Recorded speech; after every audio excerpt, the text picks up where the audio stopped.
Hello everyone, welcome to APS Deep Academy and this is your mentor Swati Joshi. In this class, we will study about DC biasing of junction field effect transistor. First, we will discuss why we need the biasing. So, a term biasing. What is biasing? With the help of biasing, we fix the voltage or batteries in a particular transistor. Let's suppose we are using a JFET as an amplifier. So, what we will if we do not fix the VDD and the VGG. If we do not fix or it is varying in nature, so it may affect the output of the transistor. Let's suppose if we are applying some AC signal to it and an output, we need the amplification of that. But due to not biasing or due to not the fixing of that voltages, the output may affect or we will not get the desired output at the end. So we have to fix those transistors in a particular manner so that they will get the appropriate output, which is the maximum of that device. So, DC biasing is a technique in which we fix our voltages so that our output is not vary in nature and we will get the maximum output of that device. Or in DC load line analysis, we find a point which we call a Q point or operating point. Okay. So we will find a Q point of that device. From that, we will get the maximum output. This Q point is always situated in the saturation region of the transistor. We know that there are three regions: saturation, active, cutoff, and one more which is ohmic region in our transistors, especially in JFET. So at saturation region, we want this Q point so that we can fix our voltages or batteries in an appropriate manner so that we will get the desired output from the transistor. Now we will discuss the DC load line analysis of JFET. Now this is the structure of a junction field effect transistor. We know that this section is gate and arrow towards the circuit is it means it is N channel. This is our drain terminal and this is our source terminal. Source is grounded here and drain is connected to battery VDD. Now here we only need the output. This is our output side and this is our input side. So we are fixing the output of that device. So we will get the KVL at the output loop so that we will get the appropriate point in DC load line analysis. So in x-axis, this is our output curve and this is our, in x-axis we have VDS and in y-axis we have ID. VDS is here, drain to source potential. This is our VGS which is gate to source potential and this is our ID current which is always flow from drain to source. Okay. And this is the resistor RD which is current limiting resistor. This is the biasing battery which is connected in a manner so that it is giving positive side to the drain and negative to the source. So this is our VDD. So this is the basic structure of a junction field effect transistor which is N channel. Now first what we will do, we will apply the KVL in this output loop. This is our output loop, we will apply KVL. So current is flowing in this direction, drain to source. It means the current is flowing in this direction. So this is the flow of the current. So we will write the equation here. If we start from VDS, so this is VDS. Now here if current is flowing like that, so it means negative to positive. This is minus VDD. And here similarly current flowing in this direction. So this is plus IDRD.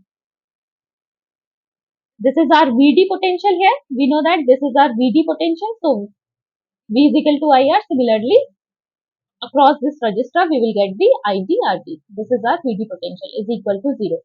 So this is the KVL at output loop. So we will applying the KVL at output loop. Okay. Now we will find the values here.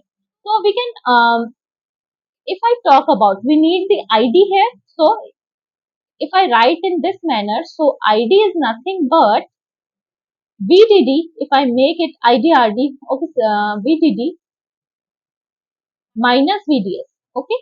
I am rearranging this, ID is here and this VDD is going here, so it is positive and this VDS is negative.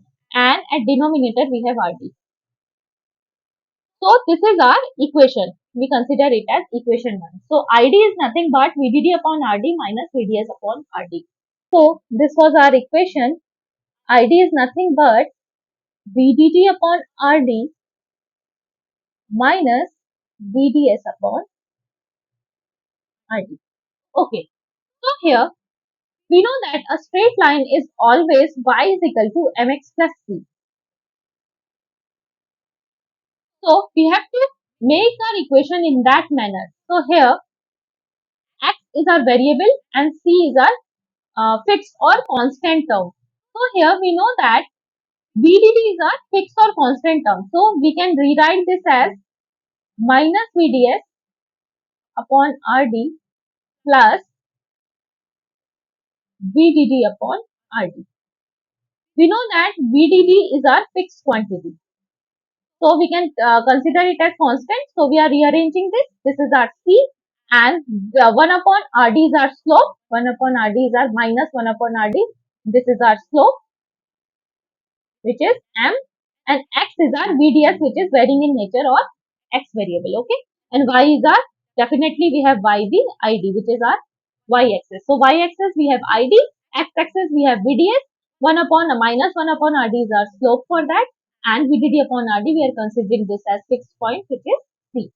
So first term we are applying ID equal to 0. So if we put ID equal to 0, then the equation is nothing but VDD equal to VDS. Okay. If ID equal to 0, these do equate and the RD cut off. So VDD equal to VDS. And second one, if VDS equal to 0. If VDS, this term is whole 0, it means VDD equal to, ID equal to VDD upon RD. So ID equal to VDD upon RD. So here we find our two terms. First is our x-axis. So in x-axis what we will get? We will get VDS equal to VDD. So in x-axis we have point VDD comma 0, and in y-axis we have point where VDS is 0. So x-axis is 0 and ID is VDD upon RD. Okay. So these are 2 points VDD comma 0 and 0 comma VDD by RD. So we will put that here. So this is our VDD comma 0, this is our VDD comma 0 and this is 0 comma VDD by RD. Okay. Now here the middle point, wherever the line or the current is intersecting, the middle point of that we consider this as 2 point. Okay. 2 point. It means it is 1 by 2 of that. Half of that line is, we are considering this as, always we consider half of that is our Q point. So here IDQ and this is our VDQ. Okay. So this is our Q point. This is half of VDD by RD. Yeah, half of VDD by RD. So this is our VDD by RD. This is VDD. So this is half of VDD by RD, which is our Q point. Here we get this Q point, and this Q point is the operating point, best operating point suited for the FET. Okay. Now we will discuss another technique, which is fixed bias and self biasing of the FET in our next class. So till now this is the end of today. Thank you so much.